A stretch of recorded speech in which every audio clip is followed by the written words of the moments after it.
Hello दोस्तों, पिछली class में हम लोग ट्रांस हिमालय पर चर्चा कर चुके थे कि ट्रांस हिमालय की प्रमुख चोटियां कौन कौन सी हैं और ट्रांस हिमालय का निर्माण कैसे हुआ था। ठीक, तो आइए एक बार रिवीजन करते हुए आगे क्लास को ले चलते हैं। आज हम लोग देखेंगे कि हिमालय की उत्पत्ति कैसे हो रही है, उसमें किन प्लेटों का योगदान होता है, इन सारी चीजों पर चर्चा करते हैं। तो थोड़ा सा ध्यान दीजिएगा, हम लोग बात कर लिए थे, दो प्लेटों की बात कर लिए थे। एक तो इंडो ऑस्ट्रेलियन प्लेट थी और एक 33 सागरीय प्लेट थी।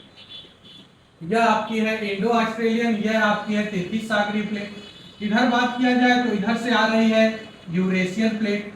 अब यूरेशियन प्लेट और जो 33 सागरीय प्लेट है, जब इन दोनों लोगों का अभिसरण होता है, इधर है यूरेशियन प्लेट, यह है यूरेशियन प्लेट, और यह बीच वाली है आपकी, यह है 33 सागरीय प्लेट है, जिस पर 33 सागरीय का मतलब सागर निर्मित है। अब यह प्राचीनतम प्लेट है। अब यह जो हो गई 33 सागरीय प्लेट, यानी कि यह समझ लीजिए है आपकी 33 सागरीय प्लेट।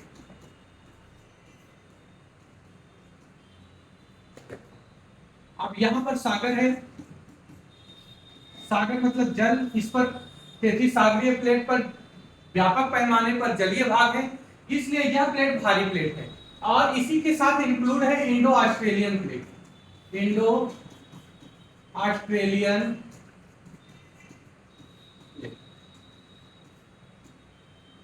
अब बात किया जाए तो यूरेशियन प्लेट और 33 सागरीय प्लेट जब आपस में अभिसरण करते हैं तो यहां पर जो संपीड़न बल लगता है, जो बलन की क्रिया होती है, इसी से जिस पर्वत श्रृंखला का निर्माण होता है उसे ही हम लोग ट्रांस हिमालय कहते हैं। क्या बोलते हैं? ट्रांस हिमालय बोलते हैं। अब इस ट्रांस हिमालय के हम लोग तीन पार्ट देख लिए थे। यह जो ट्रांस हिमालय था, इसकी तीन श्रृंखलाएं थी। एक तो था काराकोरम पर्वत श्रेणी, दूसरी थी लद्दाख पर्वत श्रेणी और तीसरी थी जास्कर पर्वत श्रेणी। काराकोरम की बात करें तो हम लोग बात कर लिए थे कि इसी की जो सबसे ऊंची चोटी है K2, यही भारत की सबसे ऊंची चोटी मानी जाती है। गार्डविन ऑस्टिन जो भारत की सबसे ऊंची चोटी है। दूसरे पर बात करें जो लद्दाख है, इसकी सबसे ऊंची चोटी है राकापोशी। कौन है? राकापोशी। अब इस चोटी को हम लोग देख लिए थे कि विश्व की सबसे तीव्र ढाल की चोटी मानी जाती है राकापोशी को। किस पर स्थित है? लद्दाख पर स्थित है। और इसी लद्दाख का जो भाग तिब्बती क्षेत्र या चाइना वाले हिस्से में पड़ता है, उसी को कैलाश पर्वत के नाम से भी जाना जाता है। फिर हम लोग बात कर लिए जास्कर को। जास्कर की सबसे ऊंची चोटी है नंगा पर्वत, और नंगा पर्वत को कहीं कहीं बृहद हिमालय से जोड़ देता है।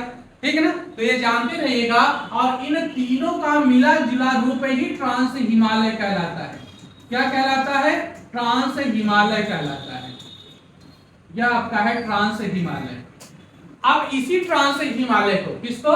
इसी ट्रांस हिमालय को पार हिमालय के नाम से भी जानते हैं।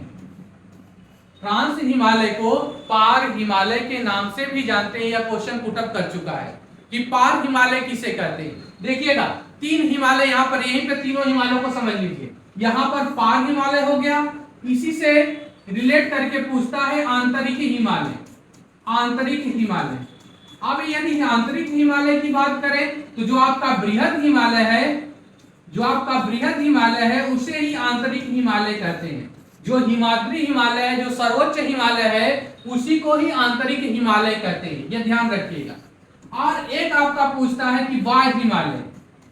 वाय हिमालय, वाय हिमालय किसे कहते हैं? तो जो हिमालय की तीसरी सबसे छोटी श्रृंखला है, जिसको शिवालिक हिमालय कहते हैं, शिवालिक हिमालय को ही वाय हिमालय के नाम से जाना जाता है।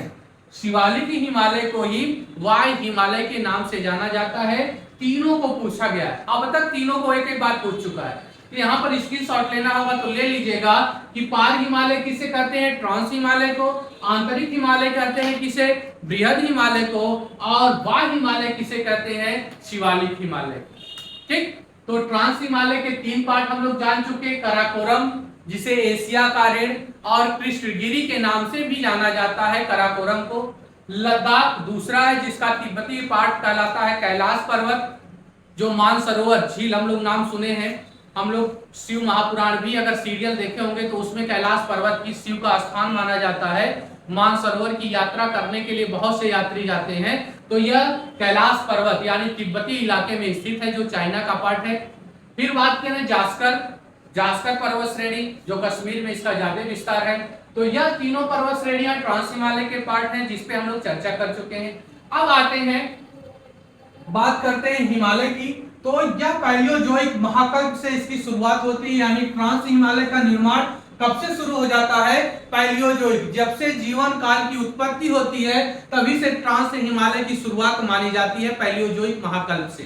ठीक, अब इस सागर को, इस टेथिस सागर को यह समेटते हुए आगे बढ़ रहा है। कौन? यूरेशियन प्लेट टेथिस सागर को समेटते हुए, यानी कि इस टेथिस सागरीय प्लेट नीचे जा रही है दुर्बल मंडल में, अब यह प्लेट आगे बढ़ती हुई चली आ रही है। इधर से इंडो ऑस्ट्रेलियन प्लेट जा रही है। अब यह दोनों जैसे जैसे पास आते जा रहे हैं तो बीच में जो मलबा है, वही बीच वाला जो हिस्सा है, यही आपका कन्वर्ट होता है तिब्बत हिमालय में, या तिब्बत के पठार में, तिब्बत के पठार में कन्वर्ट हो जाता है। टेथिस सागर का जो बीच वाला पार्ट है वही कन्वर्ट होता है किसमें? तिब्बत के पठार में, तिब्बत का पठार बनता है। अब यह तिब्बत के पठार के साथ आगे बढ़ रहा है और इंडो ऑस्ट्रेलियन प्लेट से, या कह लीजिए कि इस महाद्वीपीय क्षेत्र से जितनी भी नदियां यहाँ पर इस किनारे पर मलबा गिरा रही हैं, यह जो मलबा इकट्ठा हुआ है इस तिब्बतीय पठार की चपेट में आता है और इंडो ऑस्ट्रेलियन प्लेट की चपेट में आता है, और यहाँ संपीड़न बल कार्य करता है, और संपीड़न बल कार्य करने की वजह से, बल लगने की वजह से यहाँ पर बलित पर्वत का निर्माण होता है। और इसी बलित पर्वत में सबसे बृहद पार्ट होता है बृहद हिमालय का। इस हिमालय वाले, इसी को वास्तविक हिमालय कहते हैं। अब इसके भी 3 पार्ट माने जाते हैं। एक तो आपका माना जाता है बृहद हिमालय, दूसरा माना जाता है मध्य हिमालय, तीसरा माना जाता है शिवालिक हिमालय। यानी कि बात किया जाए तो सबसे पहला पार्ट माना जाता है बृहद हिमालय, बृहद हिमालय। दूसरे की पार्ट की बात करें तो दूसरा पार्ट माना जाता है लघु हिमालय, लघु हिमालय, या इसी को मध्य हिमालय भी कहते हैं, मध्य हिमालय। तीसरा पार्ट माना जाता है शिवालिक हिमालय, शिवालिक हिमालय, इसी को उप हिमालय कहते हैं, उप हिमालय। इसी को कहते हैं गिरिपदी हिमालय, गिरिपदीय हिमालय। और अभी चर्चा हुआ है कि इसी को वाय हिमालय के नाम से भी जाना जाता है। यह भी ध्यान रखिएगा कि किसे वाय हिमालय के नाम से जानते हैं, तो इसी शिवालिक हिमालय को वाय हिमालय के नाम से भी जाना जाता है। यानी कह लिया जाए कि इसी को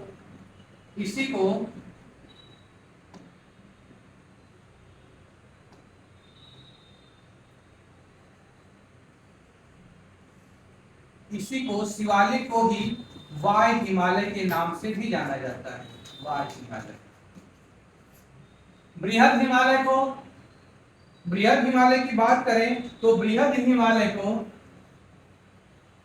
देखिएगा, बृहद हिमालय को जाना जाता है हिमाद्री हिमालय, हिमाद्री हिमालय, सर्वोच्च हिमालय,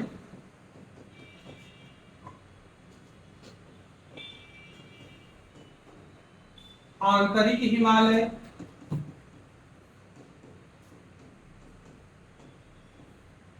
इन सारे नामों से बृहद हिमालय को जाना जाता है। सर्वोच्च हिमालय हो गया, हिमाद्री हिमालय हो गया, आंतरिक हिमालय हो गया, बृहद हिमालय हो गया। इस क्वेश्चन को पूछ चुका है कि आंतरिक हिमालय किसे कहते हैं, तो बृहद हिमालय को आंतरिक हिमालय कहा जाता है। पार हिमालय किसे कहते हैं, तो ट्रांस हिमालय को हम पार हिमालय के नाम से जानते हैं। वाय हिमालय किसे कहते हैं, तो शिवालिक पर्वत श्रेणी को हम वाय हिमालय के नाम से जानते हैं। इसी को गिरिपदी यानी जो पर्वत श्रृंखला है उसका सबसे निचला हिस्सा, जैसे मानव शरीर में सबसे निचला हिस्सा पैर होता है, उसी तरह से इस पूरी पर्वत श्रृंखला का सबसे निचला हिस्सा शिवालिक पर्वत श्रेणी को माना जाता है। इसीलिए इसे गिर मतलब होता है पर्वत और पदी मतलब होता है पैर, मतलब पर्वतों का जो पैर माना जाता है इस शिवालिक पर्वत श्रेणी को माना जाता है। इसीलिए इसे गिरिपदी हिमालय के नाम से भी जाना जाता है। हिमालय के तीन पार्ट, पहला है बृहद हिमालय, दूसरा लघु हिमालय, तीसरा है शिवालिक हिमालय। बृहद हिमालय को हिमाद्री हिमालय, सर्वोच्च हिमालय, आंतरिक हिमालय के नाम से भी जानते हैं। लघु हिमालय को मध्य हिमालय के नाम से भी जानते हैं। लघु हिमालय को मध्य हिमालय के नाम से जानते हैं। इसका कई पार्ट में है, पीर पंजाल है, धौलाधर श्रेणी है, नाग टिब्बा है, महाभारत है, इन सब पे अभी बात करते हैं। ठीक, और जो शिवालिक पर्वत श्रेणी है इसे उप हिमालय, गिरिपदी हिमालय और बाह्य हिमालय के नाम से भी जाना जाता है। ठीक, याद तक हो गया? जिसको स्क्रीनशॉट लेना है ले सकता है। अब एक बात और जानिएगा कि जो यह हिमालय बन रहा है यह किन दो प्लेटों की टक्कर से, पिछली क्लास में हम बात कर चुके हैं, पिछली वीडियो में हम इस पे बात कर चुके हैं कि कौन सी दो प्लेटें हैं। तो यहाँ भी महाद्वीपीय प्लेट है और यहाँ भी महाद्वीपीय प्लेट है और बीच में तैथिस सागर है और इसी के गर्भगृह पर, मतलब इसी के सिकोड़ने के पश्चात ही हिमालय का निर्माण होता है। ठीक है ना? तो किसके गर्भ पर हुआ हिमालय का निर्माण? तैथिस सागर के गर्भ पर हुआ है किसका निर्माण? हिमालय का निर्माण। और कौन कौन सी श्रेणियां हैं? 3 श्रेणियां हैं, बृहद हिमालय, लघु हिमालय और शिवालिक हिमालय। और इसी शिवालिक हिमालय के पश्चात आपका गंगा यमुना का मैदान शुरू हो जाता है। तो यह हिमालय की प्रमुख श्रेणियां हो गई। अब बात कर लेते हैं कि जो बस यहाँ तक इसको रहने देते हैं। अब इसके बाद अगला जो टॉपिक होगा कि इस पर्वत श्रेणियों में कौन कौन सी प्रमुख चोटियां हैं, इस पे हम चर्चा कर लेते हैं कि जितनी महत्वपूर्ण श्रेणियां हैं पूरब से पश्चिम या पश्चिम से पूरब क्रम लगाने के लिए देता है। ठीक है ना? तो इस पे भी चर्चा कर लिया जाए कि क्रम एक बार लगा लिया जा रहा है। ठीक, आज के लिए मतलब इस वीडियो में यहाँ तक रहने देते हैं। धन्यवाद दोस्तों।